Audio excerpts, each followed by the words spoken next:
Hey, what's up rugby fans? Thank you very much for pressing play on this video as we continue our look back over the Tyrrell's Premier 15's 2019-2020 season, and we choose our team and players of the year. Now, if you haven't seen this series yet, well, basically I sit down with a panel of experts, including the Women's Rugby Pod's Johnny Hammond and Rachel Burford, who, as we know, also plays for England and Harlequins Women, and Telegraph Women's Sports' Fiona Thomas. So it's a panel of experts and we choose the team of the season. If you've not seen the recent episode, well, we'll put the link down below and you can see who we've chosen in our first position, the Loosehead Prop. But we continue these series today with our Tighthead Prop and our Hooker selections.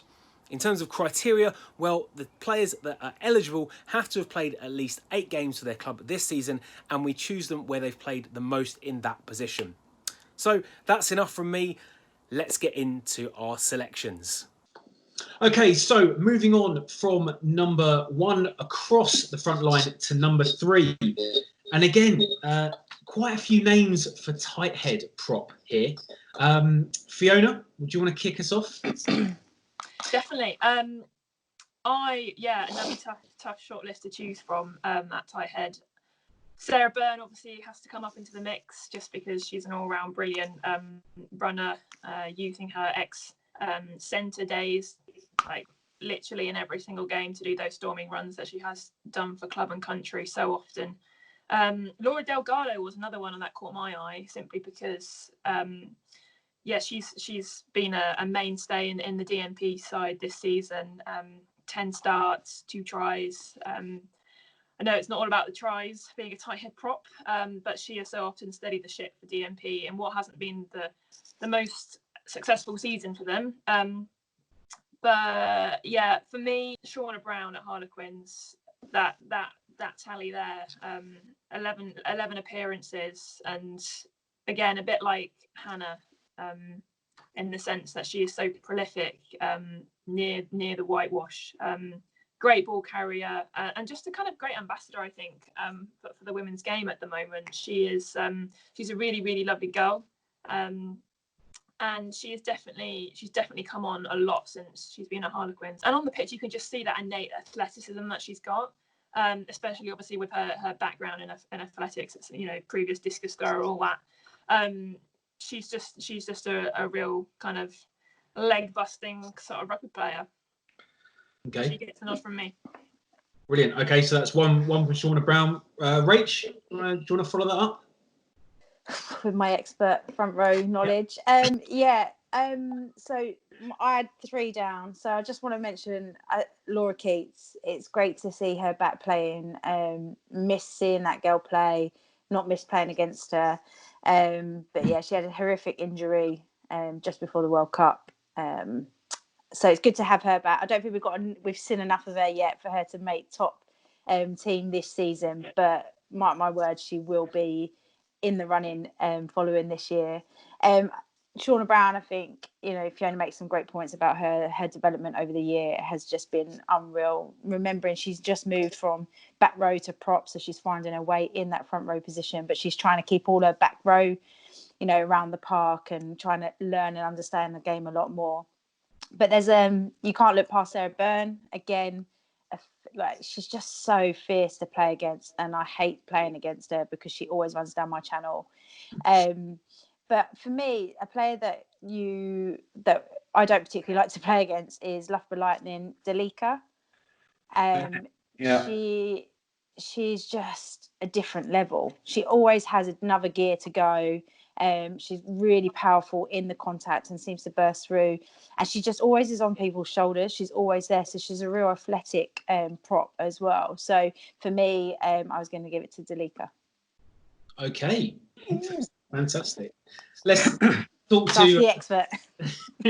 a man that knows all about his scrummaging and front row. Johnny? I like Bertha was going to honourably mention Laura Keats. Again, a little bit like Heather Kerr. The other side for me, being around and that squad for a little bit, and speaking to Joe Yapp and what have you, the leadership that Laura Keats brings to that side on and off the field cannot be underestimated.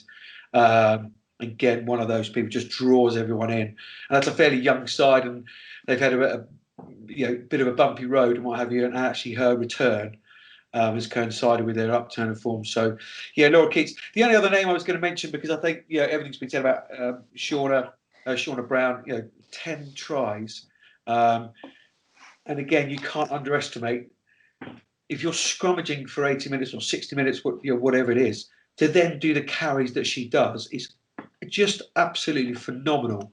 It takes so much out of you scrummaging. So, and Menin is the same. Her work around the park, very aggressive ball carrier. She's had to step up a little bit in terms of the leadership with sort of the likes of Kath O'Donnell and Sarah Bonner absent for chunks of the season. But a new name I'm going to chuck in the mix, unfortunately, just to make it even harder, is Hannah West at Wasps. She's been absolutely phenomenal, absolutely ever present for them. She's been gutsy, really good in the tight.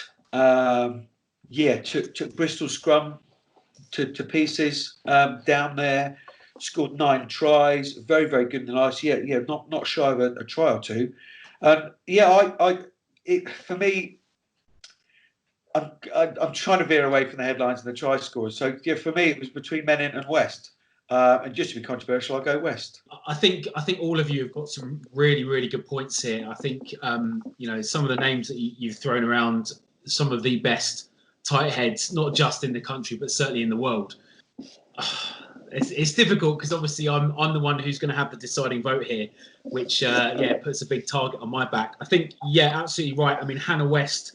She really has been Wasps' talisman, certainly one of them this season, and she has had an outstanding season. Having watched her as well, she is constantly, you just hear her voice the whole time. She hits like an absolute train, and I think she's one of Wasps' top or second top try scorers this year. To have almost double figures as a prop, that's almost unheard of. So very impressive for her. Delia Kamenin as well. We've seen over the last couple of seasons how vital she is to Loughborough Lightning, and one of the reasons why they are in the top 3 come season's close. But for me, it's going to be Shauna Brown. This was one of the ones. I think she was actually the first one on my team sheet doing this. She almost week in, week out has had a phenomenal season, and almost every single week seeing her name on the team sheet. I believe she's, as Rachel, as you said, she's improved greatly, and to score 10 tries and be one of the top try scorers. And you're right, it's not all about tries, but to be one of the top try scorers in the league as a tight head prop in a team of such phenomenal try scorers as Quins, she's been a massive difference maker. So for me, it's Shauna Brown.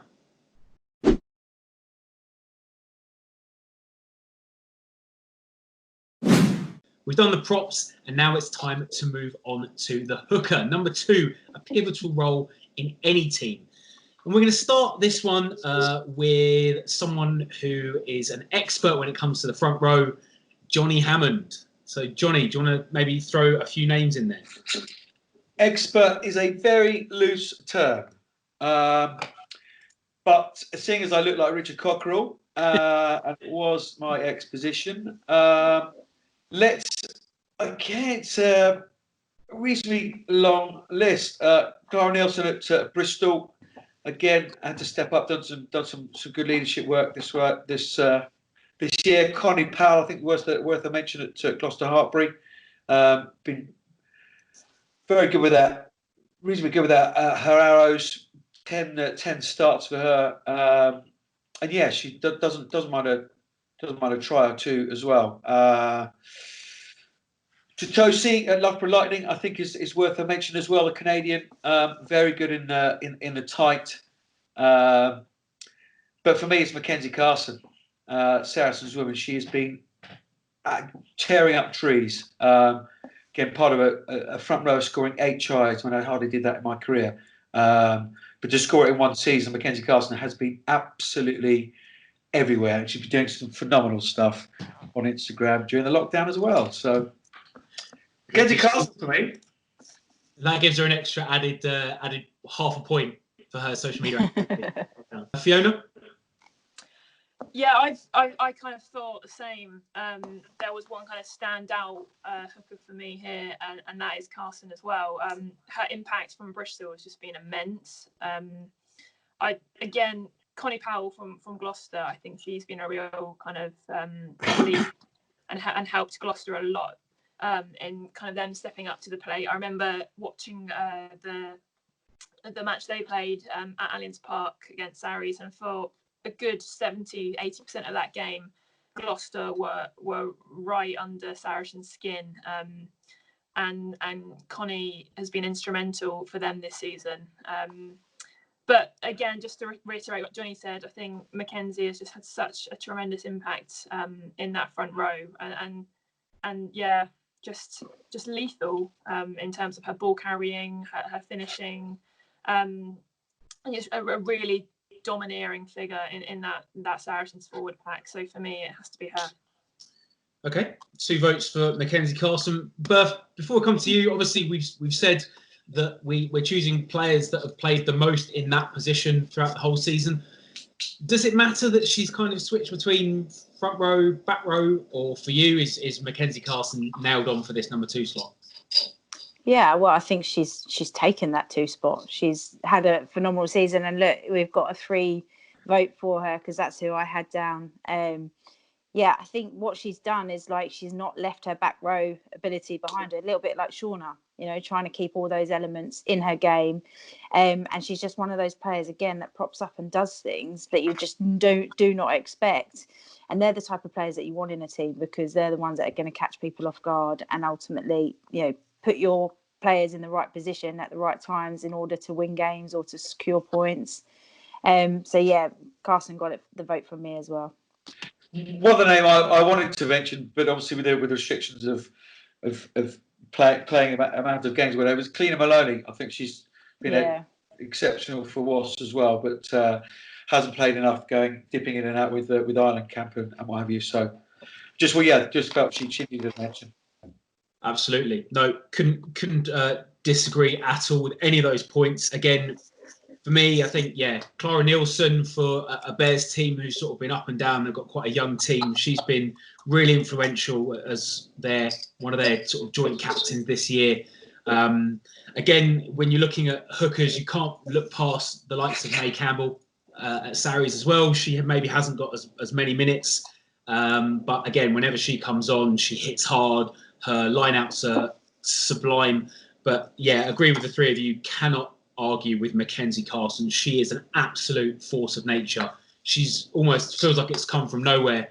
She's come into this Saracens side, and you would think that Saracens couldn't get any better, and she seems to have made them even more exciting. She slots in well with their style of play, a battling, hard running forward. So, completely agree. Happy with that. Mackenzie Carson is in at number 2. So our front row of the 2019-2020 Premier 15 season looks like Hannah Bottoman from Saracens at number 1, Mackenzie Carson from Saracens at number 2, and Shauna Brown from Harlequins at number 3. So that's episode 2 in this mini-series. What did you think? Do you agree with our selection? Do you not? It'd be great to hear your thoughts. So please, as always, feel free to comment below. Do follow us across social media. Subscribe to us because you're going to find out where our next episode is going to drop. And that is going to feature our second row players of the year. For now, stay safe, stay inside, and I'll see you soon. Bye.